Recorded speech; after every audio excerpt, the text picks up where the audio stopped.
តម្លៃហាងឆេងមាសតម្លៃហាងឆេងប្រាក់គឺបានធ្លាក់យ៉ាងខ្លាំងមែនតើជាពិសេសគឺតម្លៃហាងឆេងប្រាក់គឺបានធ្លាក់រហូតដល់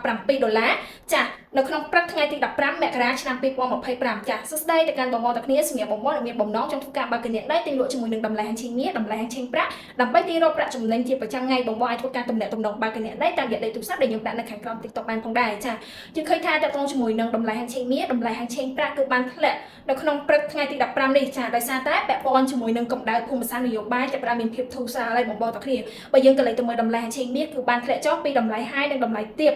តម្លៃខ្ពស់និងតម្លៃទាបនៅក្នុងព្រឹកនេះគឺយើងឃើញថាមានការធ្លាក់ចុះរហូតដល់$62នៅក្នុងមួយអោនហើយបើសិនជាយើងក៏លេខទៅមើលតម្លៃហាងឆេងប្រាក់ចា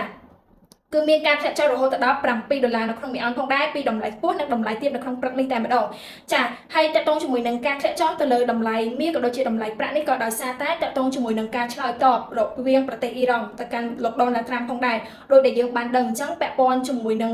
ថ្មីនេះគឺពាក់ព័ន្ធជាមួយនឹងបាតកោរបស់ប្រទេសអ៊ីរ៉ង់គឺមានការស្លាប់ច្រើនខ្លាំងមែនទែនរហូតដល់2500នាក់ដែលធ្វើឲ្យចា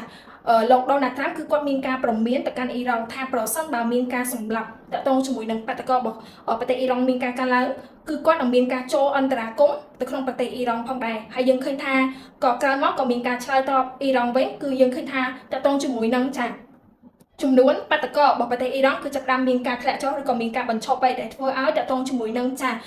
កម្ដៅភូមិសាស្ត្រនយោបាយចាប់ផ្ដើមមានភាពធូរស្រាលមកវិញបន្តិចហើយដែលធ្វើឲ្យតម្លៃហាងឆេងមាសតម្លៃហាងឆេងប្រាក់គឺបានធ្លាក់ចុះមកក្នុងព្រឹកនេះតែម្ដងហើយការធ្លាក់ចុះទៅលើតកតងជាមួយនឹងតម្លៃហាងឆេងមាសតម្លៃហាងឆេងប្រាក់នេះវាក៏ជាឱកាសមួយផងដែរសម្រាប់បងដែលធ្វើការត្រៀមនៅក្នុងការទិញដើម្បីទាញរកប្រាក់ចំណេញបងប្អូនទាំងគ្នាអញ្ចឹងតកតងជាមួយនឹងតម្លៃហាងឆេងប្រាក់ក៏ដូចជាតម្លៃហាងឆេងមាសអាចធ្វើការត្រៀមទិញបានតកតងជាមួយនឹងតម្លៃហាងឆេងប្រាក់អាចធ្វើការត្រៀមទិញនៅតម្លៃ